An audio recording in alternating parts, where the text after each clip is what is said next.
지난 시간에 사명을 완수하려면이라는 말씀을 드렸습니다. 부르심에는 두 종류가 있다 그랬죠. 우리를 구원으로 부르시는 부르심이 있고 우리를 사명으로 부르시는 부르심이 있다 말씀을 드렸고, 그래서 그 사명을 완수하기 위해서는 무엇보다도 최선을 다하여 노력하는 삶과 우리의 올바른 방향 그리고 선명한 목표를 붙잡는 것, 그리고 무엇보다도 자신의 삶을 절제함으로써 우리에게 맡겨진 사명을 완수할 수 있다라고 말씀을 드렸습니다.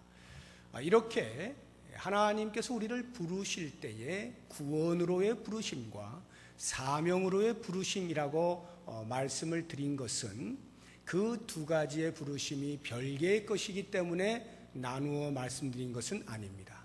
사실은 하나로 이야기할 수 있는 것인데 우리의 이해를 돕기 위하여 제가 나누어 말씀을 드린 것뿐입니다. 엄격히 말하면 하나님께서 우리를 구원으로 부르실 때 이미 그 안에는 우리에게 맡겨진 사명이 내포가 되어 있는 것입니다. 사명으로의 부르심이란 구원으로의 부르심 안에 이미 포함이 되어 있다라고 하는 것입니다. 이 부분에 대하여서 우리의 마음 가운데 구원으로의 부르심은 대환영이죠. 우리를 구원하여 주신 얼마나 감사합니까? 받아들이는데, 사명으로의 부르심에 대해서는 고개를 갸우뚱할 수가 있는 것입니다. 나는 아니지.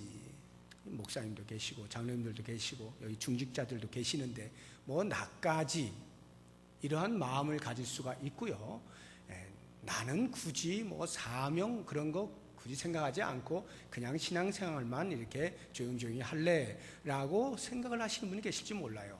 즉 사명으로의 부르심에 대해서는 사양하고 싶은 마음을 가지신 분이 계실런지 모르겠는데, 이제 오늘 제가 이 구원에 대해서 정확하게 말씀을 드림으로써 이미 구원을 얻은 성도라면 누구도 예외 없이 모두가 이 사명으로의 부르심 안에 들어와 있다는 것을 알게 되어질 것입니다.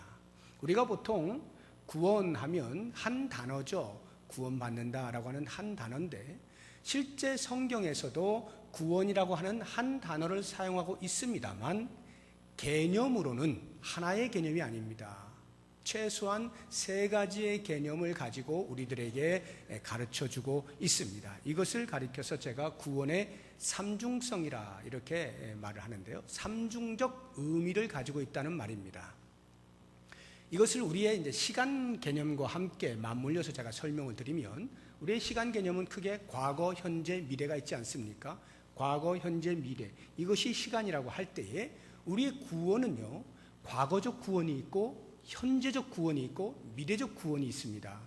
과거적 구원, 즉 구원 받았다 라고 말하는 이것을 가리켜서 성경은 칭의라고 말을 합니다. 의롭게 칭함 받았다 라고 하는 말이에요. 미래적 구원이라고 하는 것은 내가 구원 받을 것이다 라는 말인데, 천국에 들어가게 되는 그것이 이제 내가 구원의 완성을 이루는 것 아니겠습니까? 그 구원을 받을 것입니다. 천국 들어갈 그때. 이것을 가리켜서 성경은 우리에게 영화라고 말을 합니다.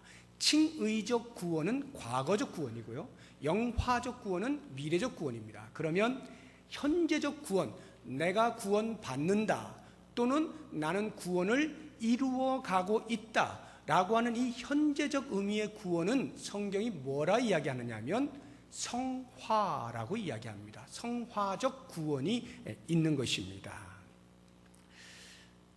더 쉽게 우리의 이해를 돕기 위해서 제가 우리 인간을 예로 들어보면, 인간은 부모에 의해서 아이가 이 땅에 태어나게 됩니다.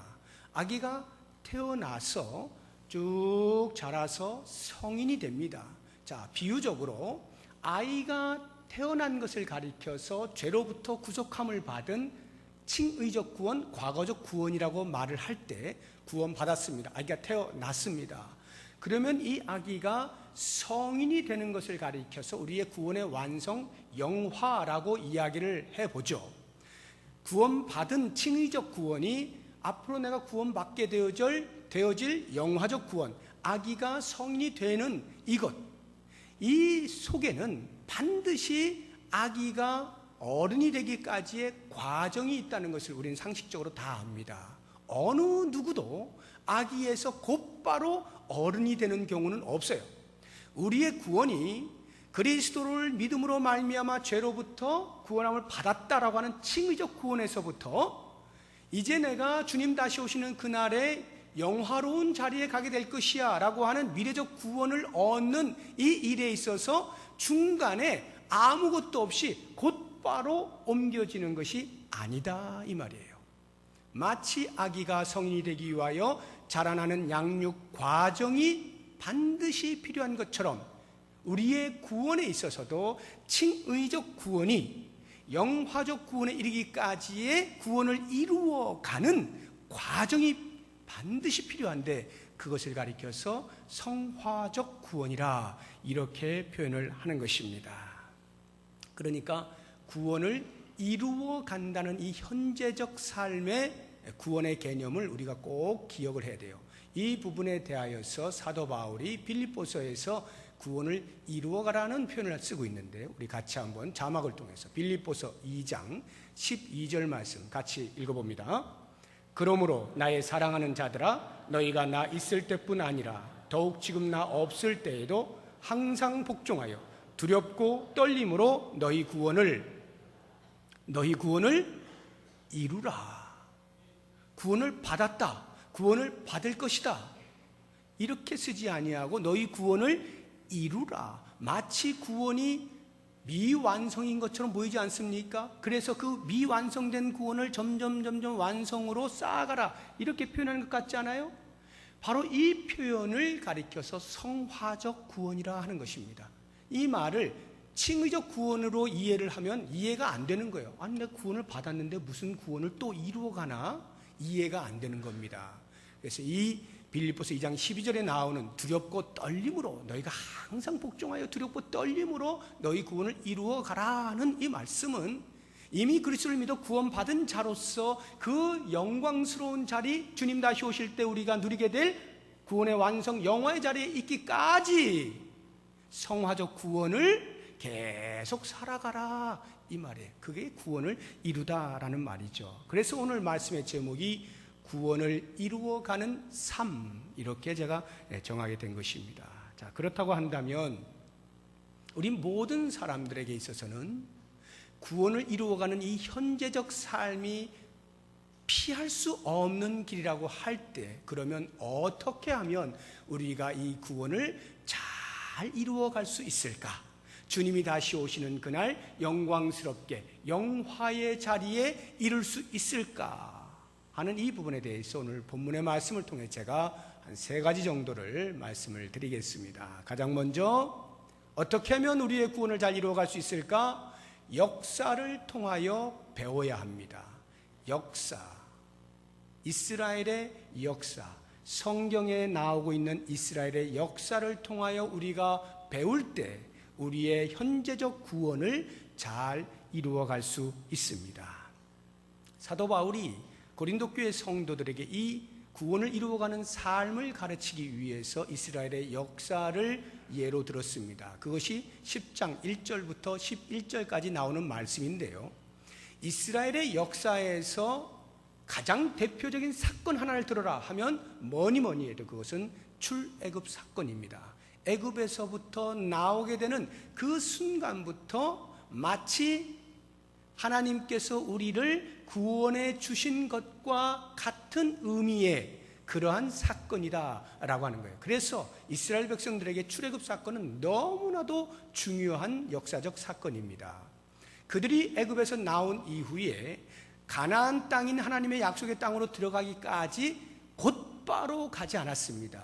그 사이를 광야 생활이라 하는데 약 40년의 생활을 광야에서 보낸 이후에 비로소 가나안 땅에 들어가게 됩니다. 그러면 이 애굽에서 나온 것을 우리의 칭의적 구원, 과거적 구원이라고 볼 때 죄에서 구원받은 거, 가나안 땅에 들어가는 것은 우리의 미래적 구원, 영화적 구원입니다. 그들이 광야에서 40년 동안 사는 그 모든 과정을 가리켜서 성화적 구원, 구원을 이루어가는 삶이라 이렇게 보시면 되겠습니다. 바로 이런 사건을 우리의 구원에 대비하여 설명하는 것을 가리켜서 모형론 또는 유형론, 영어로 하면 타이폴로지라고 말을 합니다. 사람을 비유할 수도 있고 사건을 비유할 수도 있는데, 이 이스라엘의 출애굽에서 가나안 땅까지 들어가는 이 사건을 우리의 구원에 비유하여 말하는 것을 모형론이라 하는데, 사도 바울이 이 모형론을 통해서 우리에게 도전을 하고 있는 것입니다. 자, 그렇다고 하면 이제 2절부터 보시게 되면 아주 흥미로운 것을 발견할 수가 있어요. 10장 2절 보시면 모세에게 속하여 다 구름과 바다에서 세례를 받고, 여기 세례를 받았다는 것은 이스라엘 백성들은 세례를 모릅니다. 구약시대에는 세례가 없었어요. 고린도 교회 성도들이 아는 거죠, 세례라고 하는 것은. 그런데 바울이 어떤 사건을 세례와 비유적으로 이야기를 하고 있느냐 하면, 이스라엘 백성들이 애굽에서 나온 이후에 홍해를 건너지 않습니까? 그 홍해는 바닷물입니다. 물론 바닷물이 갈라져서 건넜지만 그 바닷물로 들어간 사건, 물속에 잠겼다라고 해서 죽었다가 다시 나왔다라고 해서 이 홍해의 사건을 세례에 비유하여 이야기하는 것입니다. 이스라엘 백성들이 세례를 받았다는 거죠. 구름과 바다 아래에서. 바다는 홍해 바다를 이야기하는 거고, 구름이라고 하는 것은 하나님께서 애굽에서 나오게 하신 이후에 이스라엘 백성들 낮에는 구름 기둥으로 밤에는 불 기둥으로 인도하신 그 보호하심을 이야기하는 거예요. 그 다음에 보시게 되면 3절과 4절에 다 같은 신령한 음식을 먹으며 신령한 음료를 마셨다라고 이야기하는데요. 여기 음식과 음료는 이스라엘 백성들이 광야 생활 동안에 만나를 먹지 않습니까? 그리고 반석에서 물을 내서 물을 마시죠. 이것을 사도 바울이 왜 신령한 음식, 신령한 음료라고 이야기를 하고 있느냐 하면, 고린도 교회 성도들이 성찬 예식에 참여를 합니다. 그리스도의 몸과 피를 기념하는 성찬 예식에 참여하는데 바로 그것을 비유적으로 이야기하는 거예요. 그래서 그들이 먹은 만나는 그리스도의 몸을 떼는 것이고, 그들이 반석에서 나온 물을 마신 것은 그리스도의 피를 기념하는 그 잔을 대한 것이다 라고 하는 그 성찬 예식을 말하는 거예요. 다시 말하면 고린도 교회 성도들이 지금 세례와 성찬에 참여함으로써 그리스도인 됨을 누리고 있는 것처럼, 이스라엘 백성들이 애굽에서 나와서 홍해를 건너고 하나님께서 예비해 놓으신 만나와 반석으로부터의 물을 마시면서 광야 생활을 했다라고 하는 이것을 비유적으로 이야기하면서 고린도 교회 성도들에게 이해를 돕는 거예요. 자, 그러면 이스라엘 백성들이 이와 같이 하나님이 예비해 놓으신 이러한 것들을 경험했는데, 그 다음이 중요합니다. 1절부터 4절까지를 보시게 되면 공통된, 각 절마다 하나씩 들어있는 공통된 단어가 하나가 있어요. 한번 여러분 눈으로 한번 살펴보세요. 쭉 보시고 뭐가 똑같은 단어가 있는가 금방 오시죠? 뭡니까? 시간이 너무 촉박한가요? 뭔 것 같아요? 각 절마다 있는 단어. 예, 제가 답을 드릴게요. 다. 1절에 보시면 뒷부분에 우리 조상들이 다 구름 아래 있고, 2절에 모세에게 속하여 다 구름과, 3절에 다, 4절에 다 같은, 여기 말하는 이 다, 물론 1절에는 다가 하나 있습니다만 원어로는 두 개가 있어요. 다 구름 아래에 있고 다 바다 가운데로 지나는 건데요. 아무튼 이 다가 뭡니까? 다가 애굽에서 나온 모든 이스라엘 백성을 말하는 거예요. 애굽에서 나온 모든 백성들 다 이 말이에요. 그 다가 어떻게 했다고요? 홍해를 건넜고 하나님이 예비하신 만나를 먹었고 하나님이 준비하신 반석으로부터의 물을 마셨다 이 말이에요. 신약적으로 이야기하면 예수 그리스도를 믿은 모든 사람들이 죄로부터 구원함을 받고 세례를 받고 성찬에 참여했다 이런 말이죠. 누가요? 모두가 다. 애굽에서 나온 모든 이스라엘 백성 다, 예수를 믿어 구원함을 입은 모든 신약의 백성들 다 세례를 받고 성찬에 참여했다라고 하는 거예요. 그런데 그 다음을 보시면 7절부터 보세요. 7절부터 10절까지 4절 속에서도 또 똑같은 단어가 반복되는 게 하나가 있어요. 또 한번 찾아보세요. 뭡니까? 어떤 사람들. 7절에 그들 가운데 어떤 사람들과 같이, 8절 그들 중에 어떤 사람들이, 9절 그들 가운데 어떤 사람들이, 10절 그들 가운데 어떤 사람들이 나오죠. 모두가 애굽에서 나왔습니다. 구원을 받았어요. 그 가운데 어떤 사람들이, 이렇게 이야기하는 거예요. 그러면 그 어떤 사람들이 어떻게 되었느냐라고 하는 것을 5절을 보십시오. 5절 같이 읽어봅니다. 그러나 그들의 다수를 하나님이 기뻐하지 아니하셨으므로 그들이 광야에서 멸망을, 이 어떤 사람들을 5절에서는 다수라고 표현하고 있습니다. 그 말이 맞아요. 다수입니다. 애굽에서 나온 이스라엘 백성들 가운데 다수가 하나님이 기뻐하지 아니하셔서 멸망을 당합니다. 더 정확하게 수를 말하라고 하면 애굽에서 나온 1세대 이스라엘 백성들 가운데 여호수아와 갈렙 두 사람을 제외하고는 모두 다 광야에서 멸망당합니다. 다 죽습니다. 가나안 땅에 들어가는 사람은 오직 여호수아와 갈렙 두 사람뿐이에요. 1세대 백성 가운데에서. 그러니까 다수가 맞죠.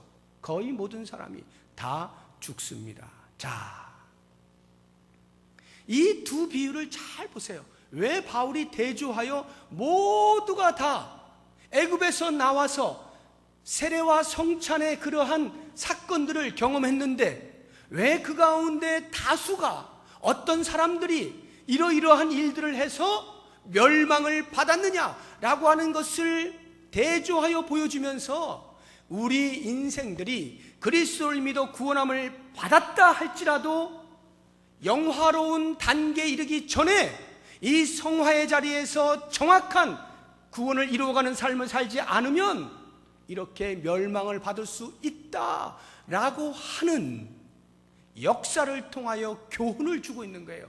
그것을 바울이 본복이라 이렇게 말을 합니다. 6절 보십시오.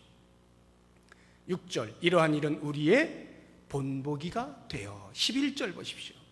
그들에게 일어난 이런 일은 본보기가 되고. 본보기, 옛날 성경에는 거울이라고 표현해놨어요. 거울. 그것이 우리의 거울이 되어. 이렇게 거울. 여러분, 거울을 왜 보십니까? 자신의 미모에 대해서 감탄하기 위해서 보십니까? 물론 소수의 사람 가운데 그런 사람들이 있을 수가 있겠어요. 볼 때마다 감탄스러워하고 어떻게 너 같은 애가 나왔니 이러면서 자기 모습을 보고 감탄하는 사람도 있겠습니다만, 대부분의 사람들이 거울을 보는 이유는 혹시 내가 나가기 전에 옷 매무새가 잘못되지는 않았을까? 사람들에게 창피를 당하지는 않을까? 자신을 살펴보기 위하여 대부분이 거울을 봅니다. 그런데 여러분, 만약에 거울을 봤는데 밥을 먹고 나서 이를 이렇게 보니까 고춧가루가 이 사이에 딱 꼈네요. 그럼 어떻게 해요? 그것을 본 사람은 반드시 양치질을 하거나 뭘 어떻게 해서라도 그 고춧가루는 빼고 와요. 최소한 상식적으로. 그런데 거울을 보고 고춧가루를 발견했는데도 불구하고 그렇군 하고 그냥 밖에 나가면 어떻게 되겠어요? 이런 미련한 사람이 없죠. 사도 바울이 지금 이스라엘의 역사를 고린도 교회에다가 이야기하고 있는 이유가 뭡니까? 그 이스라엘의 역사가 거울이다 이 말이에요. 본보기다 이 말이에요. 그들이 우리에게 뭔가를 말해주고 있다는 것이죠. 이스라엘 백성들을 보아라. 그들이 분명 애굽에서 나왔고 홍해를 건넜고 만나를 먹었고 물을 다 마셨는데도 불구하고 그들이 가나안 땅에 들어가지 못했다. 그러면 너희들 어떻게 살래? 이걸 도전하고 있는 거예요. 이런 본보기가 앞에 있음에도 불구하고 우리의 구원을 이루어가야 하는 삶에 대하여 소홀히 여기거나 무시하거나 무관심한다면 과연 우리가 영화의 그 구원의 완성의 자리에 이룰 수 있겠느냐 이 말이에요. 이것을 사도 바울이 그들에게 도전하고 있는 거예요. 그러므로 사랑하는 성도 여러분, 이 본보기가 11절을 보시면은 뒷부분에 또한 말세를 만난 우리를 깨우치기 위하여 기록되었다라고 말씀하고 있지 않습니까? 본보기를 왜 성경에 기록해 놓았느냐? 우리를 깨우치게 하려고.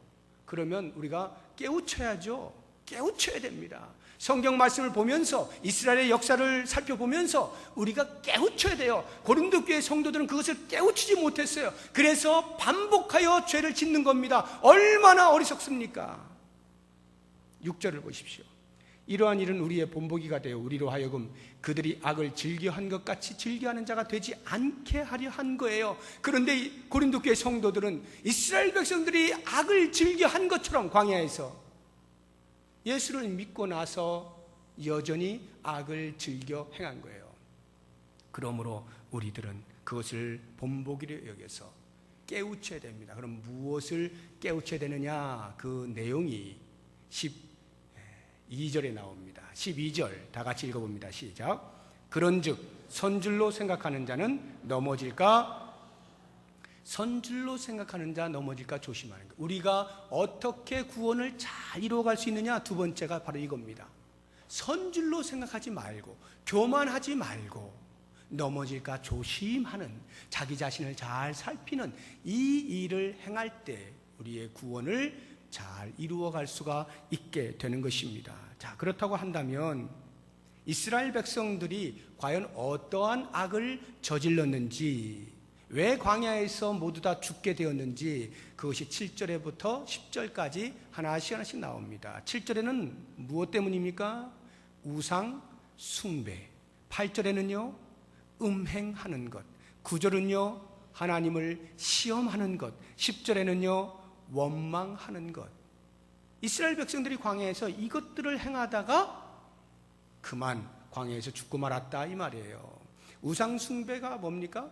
이스라엘 백성들이 우상숭배한 건 성경 여기저기에서 나옵니다만 가장 대표적으로 출애굽한 이후에 두드러지게 나타나는 것은 모세가 시내산에 올라가서 율법을 받고 있는 사이에 40일 동안 내려오지 않자 백성들이 아론을 부추겨서 우리에게 신을 보여다오, 모세는 안 내려온다 해가지고 아론이 그걸 못 이겨서 금을 전부 수집해다가 금송아지를 만들어 놓고 이것이 너희를 애굽에서 인도해낸 여호와다 이렇게 하지 않아요? 그래서 이스라엘 백성들이 그 금송아지를 만들어 놓고 그 금송아지 주변을 삥 둘러서서 어떻게 합니까? 7절 보시면 뒷부분에 기록된 바 백성이 앉아서 먹고 마시며 일어나서 뛰논다 함과 같으니라. 그들이 그렇게 했어요. 금송아지 만들어 놓고요 앉아서 실컷 먹고 일어나서 뛰는 거예요. 야, 이게 우리 신이다, 우리 신이다. 우상 숭배에 젖어든 겁니다. 애굽에서 나온 지 얼마 되지도 않아서 불과 1년여 만에 이렇게 우상 숭배에 젖어들게 된 겁니다. 8절에 나오는 음행은 뭡니까? 민수기 26장에 보면은 그들이 모압 땅을 지나가다가 그 모압 여인들과 눈이 맞습니다. 그래서 모압 여인들과 음행을 하는데요, 그 모압 여인들이 섬기던 바알 부올까지 함께 섬기는 이러한 죄를 짓습니다. 그래서 그 일로 인하여서 연병으로 하루에 24,000명이 죽어버려요. 이렇게 음행을 저지르는 것이에요. 뿐만 아니라 하나님을 시험했다고 하는 9절의 말씀은 그들이 이제 광야 40년 생활을 거의 마치고 이제 가나안 땅을 눈앞에 두고 있습니다. 가데스 바네아에서 이제 가나안 땅 들어가면 되는 그 순간에 하나님이 모세를 통해서 야, 다시 돌아가라. 다시 돌아가. 그랬더니 이스라엘 백성들이 모세에게 원망하고 어찌하여 돌아가게 하느냐? 하나님이 과연 계시기나 한 것이냐? 지금 우리가 눈앞에 있는데 옛날에 우리가 몰라서 실수해서 못 들어갔다 치지만 이제 우리가 산전수전 다 겪고 이제 들어가면 되는데 왜 또 돌아가게 만드느냐? 하나님이 정말 계신 거냐? 하나님이 정말 우리를 구원하실 거냐? 이렇게 불평을 한 거예요. 이건 뭘 말하냐면 하나님의 구원의 약속에 대하여서 의심을 하고 정말 하나님이 살아계신 거야? 하고 시험을 하는 거예요. 그렇게 하다가 어떻게 됩니까? 하나님께서 불뱀을 보내서 불뱀에 다 물려 죽지 않습니까? 10절에 나오는 원망은 뭐예요? 이스라엘 백성들의 원망은 너무 많아가지고 한 절 두 절을 찾아서 될 일이 아니죠. 애굽에서 나와서부터 계속해서 그들은 원망과 불평을 반복합니다. 그 중에서 특별히 지도자인 모세에게 원망했던 것 기억하십니까? 미리암과 아론이 원망하다 미리암이 문둥병에 걸려버리지 않아요? 이러한 사건들, 이러한 이스라엘이 우리에게 주고 있는 교훈들이 있는데 고린도 교회 성도들이 그와 같은 것을 똑같이 하고 있는 거예요. 예수 그리스도를 믿어 신앙 공동체 안에 들어왔음에도 불구하고 여전히 그들이 옛날에 경험했던 이교 신전에서의 제사의식에 같이 참여하면서 우리는 자유로워, 우리는 아무렇지도 않아, 괜찮아, 음식 먹으면 돼, 그것들은 신도 아니니까 하고 참여함으로써 오히려 그러한 우상에게 절을 하는, 제사하는 위험에 빠져 있다 이 말이에요. 그런 우상 숭배가 언제나 그들의 주변에서 맴돌고 있었습니다. 뿐만 아니라 음행하는 것, 이미 우리가 고린도전서 5장에서 보지 않았습니까? 사도 바울이 내가 생전에 들어보지도 못한 그런 음행이 너희 가운데 있다 하는도다. 어찌하여 그럴 수가 있느냐 책망받지 않습니까? 이스라엘 백성들의 거울을 바라보면서도 그들은 똑같이 그런 죄를 짓고 있는 거예요. 주를 시험하는 일이 있습니다. 어떻게 주를 시험합니까? 고린도 교회 성도들이 우리는 이제 구원받았어, 이제 구원받았기 때문에 어떻게 살아도 상관없는 거야, 하나님께서 우리를 끝까지 구원해 주시겠지, 우리를 끝까지 보호해 주시겠지, 그렇고 말고 하면서 자기들의 좋아하는 아무렇게나 살아가는 거예요. 그러면서 역시 하나님이 우리를 하고 하나님을 시험한단 말이에요. 뿐만 아니라 원망을 하는데 바울의 사도됨을 인정하지 않죠. 비난과 비방을 서슴지 않습니다. 원망하고 불평합니다. 바울이 무슨 우리 사도냐 하고는 다른 사람을 또 막 이야기하고, 이렇게 원망과 불평이 끊어지지 아니하는 고린도 교회, 모든 문제들이 산재해 있는 이 고린도 교회 성도들을 향하여 사도 바울이 이야기하는 거예요. 선줄로 생각하는 자는 넘어질까 조심하라. 이스라엘 백성들은 애굽에서 나왔기 때문에 다 된 줄로 알지만 사실은 광야에서의 그 삶이 얼마나 그들에게 중요한가, 철저하게 훈련되어질 때 가나안 땅에 들어갈 수 있는 것이었는데 그들은 그것을 무시하고 광야에서의 모든 삶에 대하여서 자기들 마음에 오른 대로, 자기들 속에는 오른 대로, 자기들이 마음 내키는 대로 그렇게 살았다는 것이죠. 그런데 고린도 교회 성도들아, 너희가 지금 똑같이 그러고 있지 않느냐. 하나님께서 우리를 구원해 주셨다고 하니까 그것으로 인하여 배짱을 튀기고 이제는 우리의 구원이 따놓은 당상이니까 마음대로 살자, 방탕하게 살자, 방종하면서 살자, 내 마음대로 살자, 그래도 하나님은 우리를 구원해 주시니까, 우리를 구원해 주셨으니까 하고, 마치 칭의적 구원이 영화적 구원을 아무 중간에 성화적 구원의 노력 없이 그냥 저절로 되는 것처럼 착각을 하면서 살았던 이 고린도 교회 성도들을 향하여 사도 바울이 엄중하게 말하고 있는 거예요. 선줄로 생각하는 자는 넘어질까 조심하라. 사랑하는 여러분, 혹시 이렇게 오해하지 마세요. 아니 그러면은 하나님께서 구원해 주셨다라고 하는 이 칭의적 구원이 그러면 우리가 영화의 자리까지 가지 못할 수도 있나? 중간에 취소될 수도 있나? 변개될 수도 있을까?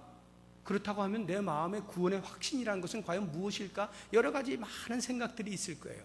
여러분, 사도 바울이 지금 이야기하고 있는 것은요, 우리의 구원받은 것에 대해서 두려워하고 떨고 의심하라고 이 말씀을 주고 있는 게 아니에요. 우리의 구원의 확신이라고 하는 것, 하나님께서 우리를 죄에서 구원하시고 의롭다고 칭해 주신 이 사건은 그래서 우리로 하여금 방종의 생활로 가게 만드는 것이 아니라 그 얻은 구원이 완성될 때까지 전력 질주하여 하나님께서 맡기신 거룩한 사명을 이루면서 우리의 구원을 이루어 가야 한다라고 하는 쪽으로 가게 만드는 것임을 가르쳐 주는 거예요. 다시 말하면 구원이라고 하는 것은 우리에게 현재적 성화를 살아가는 그 삶이 반드시 필요하다라고 하는 것을 강조하기 위하여 바울이 이야기하는 거예요. 그래서 그가 9장 끝부분에서 이야기하잖아요. 내가 내 몸을 쳐 복종하면 내가 다른 사람에게 복음을 전파한 후에 오히려 내가 버림을 당할까 하노라. 내 몸을 쳐 복종하는 거예요. 절제하는 거예요. 왜요? 구원을 이루어 가겠다는 것이죠. 구원받았기 때문에 아무렇게 살겠다는 게 아니에요. 그 구원받은 자로서의 마땅한 삶을 끊임없이 살아가겠노라. 사랑하는 성도 여러분이요, 여러분도 그렇게 사십시오. 이걸 고린도 교회 성도들에게 외치고 있는 것입니다. 그러므로 여러분, 이렇게 우리의 구원에는 성화라고 하는 현재적 삶이 반드시 요청되고 있다는 것을 잊지 마세요. 그런데 여러분 가운데 이렇게 이제 말씀을 드리면 지금 상당히 엉덩이가 들썩들썩 하시는 분이 계실 수도 있어요. 야, 아니 무슨 구원이 그렇게 힘들어? 아유, 괜히 내 구원받았나? 이런 생각 혹시 하시는 분 계십니까? 야, 우리 하나님께서 뭘 이렇게 힘들게 하시나? 구원해 놓으시고는, 야, 그게 뭐 좋은 건 줄 알았더니 올무네, 올무. 더 힘들게 만들잖아. 과연 그럴까요? 하나님께서 우리를 구원하실 때는 이미 그 영화의 자리까지 다 계획해 놓으신 것이라니까요. 우리의 성화의 자리, 우리가 성화적으로 살아가야 할 이 구원을 이루어가는 삶 자체도 이미 하나님이 다 계획 속에 있다니까요. 우리를 구원하실 때. 그래서 중요한 게 뭐냐? 우리의 구원을 이루어갈 때 반드시 잊지 말아야 할 세 번째 요소, 그것은 우리의 삶 가운데 하나님께서 우리를 도우신다는 거예요. 반드시 도우신다는 거예요. 그것을 13절에서 우리에게 이야기해 주고 있습니다. 13절 말씀 같이 한번 읽어봅니다. 사람이 감당할 시험 밖에는 너희가 당한 것이 없나니 오직 하나님은 미쁘사 너희가 감당하지 못할 시험 당함을 허락하지 아니하시고 시험 당할 즈음에 또한 피할 길을 내사 너희로 능히 감당하게 하시느니라. 예, 이것을 기억해야 돼요. 아이고, 이렇게 힘든 구원, 이걸 어떻게 이루어간단 말이야? 그게 아니라 그 구원을 이루어갈 수 있도록 하나님께서 도우시겠다. 어떻게 해요? 두 가지 방법으로. 하나는 시험 당할 때 시험 당함을 이기지 못할, 시험 감당치 못할 시험을 우리에게 허락하지 않으신다라는 거. 시험을 이길 수 있는 시험까지만 주신다. 시험에 한계가 있다 이 말이에요. 하나님께서 우리로 광야의 삶을 살게 하실 때 이스라엘 백성들을 생각해 보세요. 이스라엘 백성들이 지금 다 죽지 않습니까? 이야, 하나님이 광야에서 너무나 어려운 시험들을 내셔가지고 이스라엘 백성들이 다 죽어버렸네. 겨우 여호수아와 갈렙 두 사람밖에 통과를 못했어. 혹시 이렇게 생각하십니까? 아니요. 시험이 어려워서 통과 못한 게 아니에요.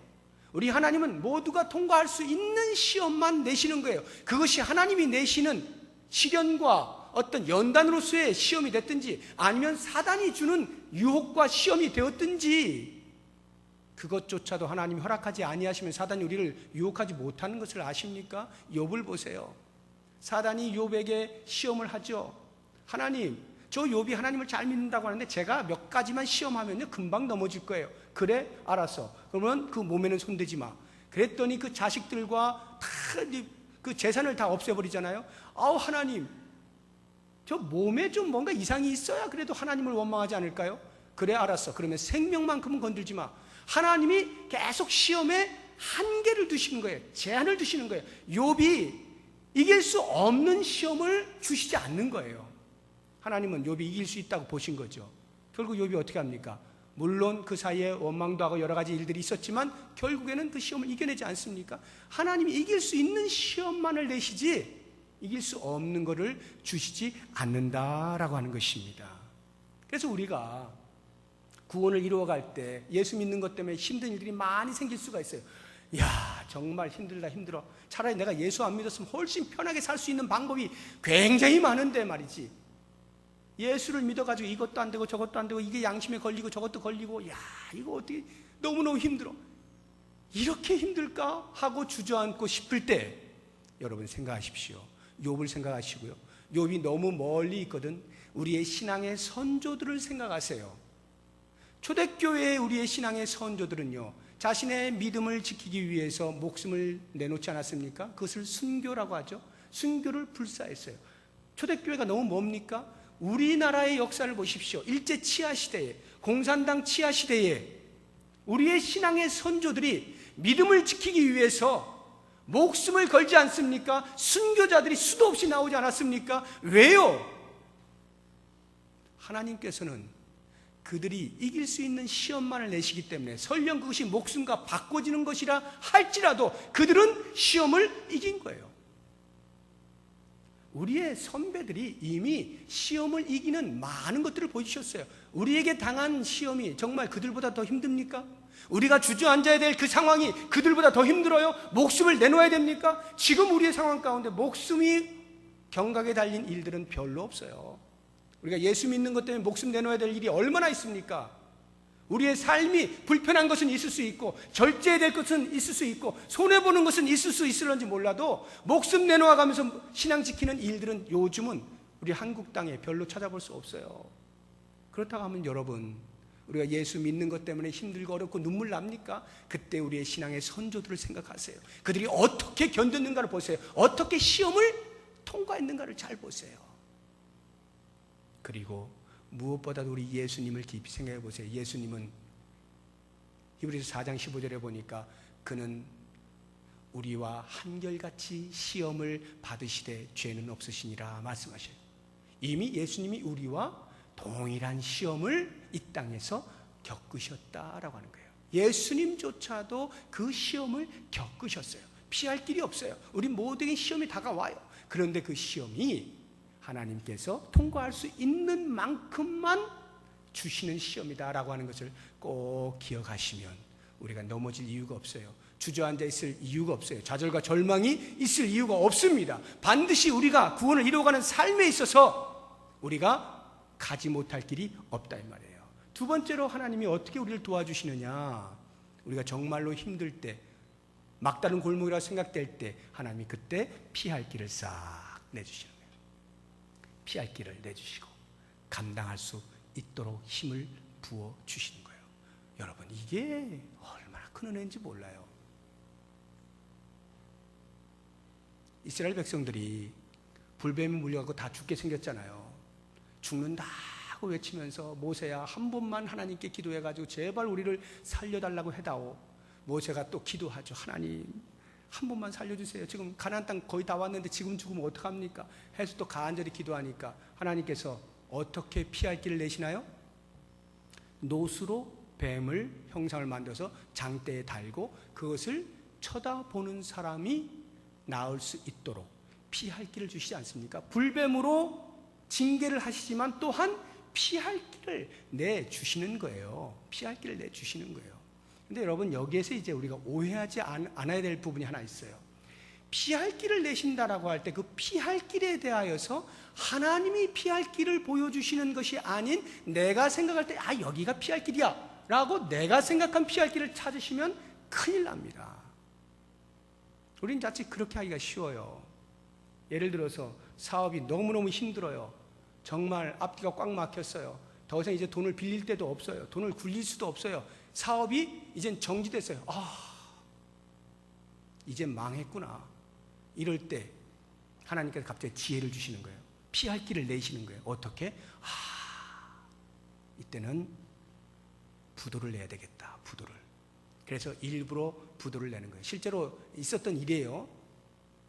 일부러 부도를 내는데 부도 내기 직전에 사업이 잘 되는 것처럼 보이기 위해서 돈을 여기저기서 진짜 할 수 있는 대로 막 끌어모아요.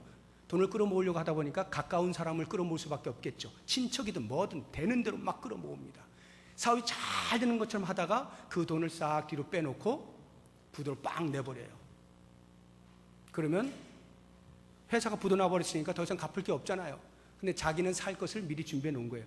이것을 하나님이 피할 길을 내셨다 라고 이야기하면 큰일 난다 이 말이에요. 그런 식으로 피할 길을, 내가 생각하는 피할 길을 정해놓고 그리로 싹 피해놓고 하나님이 피할 길을 주셨구나 이렇게 이야기하면 안 되는 겁니다. 하나님께서 우리에게 주시는 피할 길이라는 건요 전혀 색깔이 달라요. 그래서 13절을 보면 그 뒷부분을 보셔야 되는데, 피할 길을 내사 너희로 능히 감당하게 하시느니라, 이 말을 잘 보셔야 돼요. 감당하게 하신다, 이게 무슨 말일까요? 자, 예를 들어서 노뱀을 피할 길로 보여주셨습니다. 그러면 그 당시에 불뱀에 물린 사람들이 노뱀만 보면 다 살아나는 거예요. 누가 안 쳐다보겠어요? 다 쳐다볼 것 같죠? 그런데 그렇지가 않습니다. 왜? 이스라엘 백성들은요, 뱀 하면 아주 상극이에요. 상극. 뱀은 마귀의 전형이에요. 상극이에요. 그래서 하나님이 징계를 하신 불뱀으로 물리게 한 거예요. 그러니 뱀 하면 지겹고 지금도 내가 지금 불뱀에 물려서 죽어가고 있는데 하나님이 피할 길이라고 노뱀을 쳐다보라고 하는데 그거 쳐다봐 지겠어요?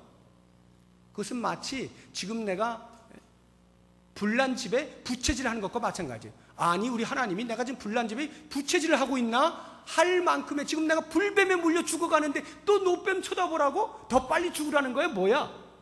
이렇게 생각이 될 그 피할 길을 보여주시는 거예요. 그런데 보세요. 그럼에도 불구하고 그것을 쳐다본 자는 그 시험으로부터 감당이 되는 거 아닙니까? 살아나는 거 아니에요. 여러분, 홍해를 보세요. 이스라엘 백성들이 홍해가 앞에 가로막혔습니다. 뒤에는 애굽 군사가 쳐들어옵니다. 죽었죠. 그러니까 원망하고 불평하잖아요. 왜 우리를 이 땅에 나오게 해가지고 죽게 만드느냐. 원망할 때 기도해서 하나님께서 홍해 물을 갈라서 살게 하시지 않습니까? 그때 보세요. 하나님이 피할 길을 내신다라고 할 때는 홍해가 아닌 또 다른 어떤 새길을 보여주셔가지고 애굽 그 군대가 모르는 그 새길로 싹 가가지고 이렇게 빠져나가도록 만드는 것을 우리는 피할 길이라고 쉽게 생각이 들지 않습니까? 야, 하나님이 기가 막히게 그 애굽 사람들이 모르는 그 새길을 우리에게 보여주셨고 피하게 했다고 이렇게 생각하기 쉽습니다만, 하나님이 우리로 하여금 시험을 감당케 하시는 것은 그 홍해를 어떻게 해요? 지나가게 하는 거예요. 홍해를 지나가게 하는 거예요. 물론 물을 갈라놓고 지나가게 하시긴 하였습니다만 홍해를 지나가게 하는 겁니다. 아, 이러다가 물이 갑자기 덮치면 어떡해? 우리 다 죽게 생겼는데? 그런데 하나님은 바로 그 시험의 한가운데로 우리를 몰아가시는 거예요. 홍해를 지나가게 하심으로써 피할 길을 내시는 거예요. 이게 바로 감당케 하신다라는 말의 의미입니다. 다니엘의 세 친구 사드락과 메삭과 아벳느고가 있습니다. 그들이 느부갓네살이 만든 신상 앞에 절하지 아니하여서 평소보다 7배가 뜨거운 풀무불 속에 들어가게 생겼습니다. 그들은 선택의 기로에 있습니다. 절을 해서 목숨을 살릴 것인가, 절하지 아니하고 신앙을 지키다가 죽어버릴 것인가, 둘 중에 하나를 선택해야 되는데 하나님이 어떻게 피할 길을 내십니까? 풀무불을 돌아 새끼를 만들어 주셨나요? 아니요. 이 사드락과 메삭과 아벳느고는 풀무불 속으로 들어갑니다. 들어가요. 피할 길이 없는 거죠. 못 피한 거예요. 죽음으로 들어간 거예요. 그런데 어떻게 되죠? 하나님이 3명이 들어갔는데 그 풀무불 속에 4명이서 돌아다니는 역사를 일으키지 않습니까? 하나님께서 그들과 함께 하셔서 그들의 손을 붙잡고 그들을 머리털 하나 그슬리지 아니하고 냄새 하나 나지 아니하도록 보호하시는 거예요. 이것을 헬린 나우엔 목사님께서는 춤추시는 하나님이라 표현을 했어요. 그 풀무불 속에서 춤추시는 하나님 혼자 추셨을까요? 사드락과 메삭과 아벳느고가 손을 잡고 넷이서 같이 춤추는 거 아니에요? 여러분, 시험의 한가운데 피할 길이 더 이상 없어가지고 여기가 죽음이다라고 생각되는 바로 그 자리를 하나님께서는 피할 길로 우리에게 예배해 놓으시고 들어오라는 것이죠. 들어갔을 때 하나님이 우리의 손을 붙잡고 춤을 추시는 거예요. 숨을 추시는 거예요. 이게 바로 피할 길을 내사 너희로 능히 감당하게 하신다 하는 말씀의 의미예요. 사랑하는 여러분, 우리가 우리의 구원을 이루어가는 신앙의 여정을 하루하루 살아가게 될 때, 너무 힘들어가지고 지치고 피곤하고 예수 믿는 게 이렇게 힘들 줄이야, 눈물 콧물이 다 나올 즈음에, 그래서 사방이 막히고 어디론가 솟아날 구멍이 없어 보이는 그때에 하나님께서는 결코 우리를 모른다 하지 아니하시고 우리의 삶의 한가운데서 도전하시는 거예요. 이리로 와, 이리로 와. 그 자리가 어디라고요? 내가 죽는 자리라고요. 죽는 자리로 나를 초청하여서 비로소 하나님께서는 우리를 완벽하게 보호하고 계신다는 것을 경험하게 만드는 거예요. 그러면서 우리의 구원이 점점 완성이 되어져 가는 것입니다. 사랑하는 성도 여러분, 우리 주님께서 우리를 시험 가운데서 어떻게 보호하시는지 이제 마지막으로 두 성경 구절을 찾아보고 말씀을 마치도록 하겠습니다. 먼저 히브리서 2장 18절의 말씀을 자막을 통해 같이 읽어봅니다. 그가 시험을 받아 고난을 당하셨은즉 시험 받는 자들을 능히 도우실 수 있느니라. 예수님께서 먼저 시험을 받아 우리의 모든 시험의 아픔, 고통을 이미 느끼셨어요. 그리고 우리의 그 시험을 도우시겠다 약속하시는 거예요. 두 번째, 빌립보서 2장 13절 말씀 시작. 너희 안에서 행하시는 이는 하나님이시니 자기의 기쁘신 뜻을 위하여 너희에게 소원을 두고 행하게 하시나니.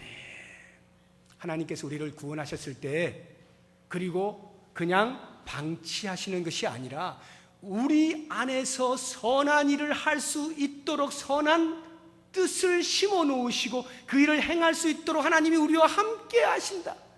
우리를 구원해 놓으시고 그냥 혼자 알아서 영화의 자리까지 가봐 놔두시는 것이 아니라 끊임없이 우리와 함께 하시면서 힘을 더하여 주시면서 그 착한 일, 심어 놓으신 착한 일을 이룰 때까지 끝까지 우리와 함께 일하시겠다. 이것이 하나님의 약속의 말씀이에요. 사랑하는 성도 여러분, 아기가 이 땅에 태어나면 성인이 될 때까지 훌륭한 성인이 되기 위하여 부모가 온갖 좋은 것으로 양육을 하듯이 완벽하신 우리의 아버지 하나님께서는 우리를 죄로부터 구원해 놓으시고 그 칭의의 자리에 그냥 머물러 어린아이와 같은 수준으로 계속 살게 하지 아니하시고 영화의 완성된 구원의 모습에 이르기까지 우리를 끊임없이 양육을 하시는 거예요. 그 선하신 하나님의 손길을 의지하시고 기대하시면서 우리의 신앙의 여정을 하루하루 걸어 나아가실 때 마침내 하나님께서 예배해 놓으신 영화의 자리에까지 이르실 수 있는 우리 모든 성도님들 되시기를 주의 이름으로 축복합니다. 이 시간 우리 함께 말씀을 붙잡고 기도할 텐데요. 기도하기 전에 우리 아까 예배 시간에 불렀던 288장 이 찬송 우리 3절만 한번 부르겠는데요. 3절 가사를 보시게 되면 주 안의 기쁨 누림으로 마음의 풍랑이 잔잔하니 세상과 나는 간 곳 없고 구속한 주만 보이도다. 이것이 나의 간증이요 이것이 나의 찬송이다. 저는 이 말씀을 너무 좋아해요. 세상과 나는 간 곳 없고 구속한 주만 보이는 삶, 이것이 성화적 삶이에요. 우리의 날마다의 삶이 세상과 나를 죽이고 구속한 주만 보면서 걸어 나가게 될 때, 그리고 그것을 우리의 간증이 우리의 찬송으로 고백하게 될 때 마침내 우리가 우리의 구원을 이루어내는 것을 기억하시고 이 찬송 부르면서 기도를 하도록 하겠습니다. 3절만 부릅니다.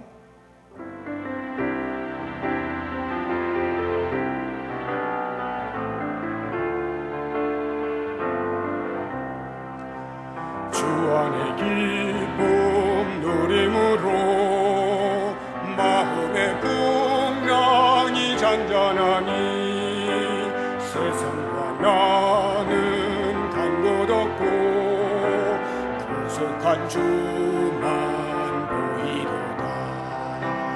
이것이 나의 간증이요 이것이 나의 찬송일세.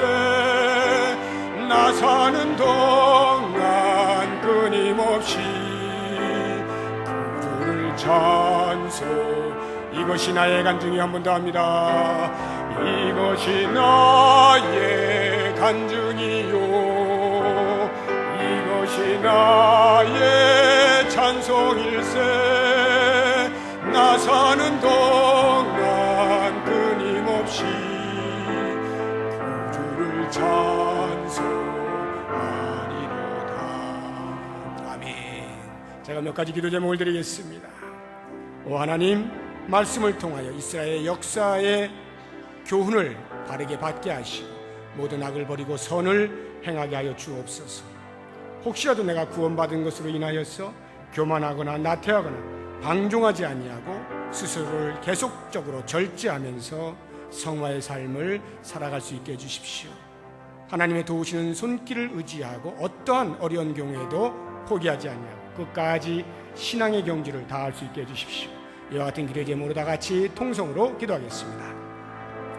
하나님 아버지, 오늘 말씀을 통하여 우리들에게 교훈하여 주시는 것을 감사합니다. 이스라엘의 역사가 성경 가운데 섬세하게 기록되어 있음에도 불구하고 우리가 때로는 그것을 깨닫지 못하고 그들이 악을 즐겨했던 것처럼 우리도 악을 즐겨하며 똑같은 모습으로 살아오진 아니하였는가 생각해 봅니다. 오 하나님 아버지, 내가 예수님을 믿고 구원을 얻었다고 하여서 내 마음대로 살아도 되는 것처럼 착각하지는 아니하였는가 돌아봅니다. 광야에서 이스라엘 백성들이 자신들의 구원받은 자의 삶을 온전히 살아들이지 못함으로 멸망받아 가나안 땅에 들어가지 못하였던 것을 교훈 삼게 하여 주시고 끊임없이 우리의 삶을 돌아보아서 그들의 교훈을 거울로 삼고 선을 행하는 일에 적극적으로 나설 수 있는 우리의 삶이 될 수 있도록 인도하여 주시기를 원합니다. 혹이나 구원받은 그 한 가지 사실 때문에 값싼 은혜로 전락시키지는 아니합니다. 교만하지 않게 하여 주옵소서.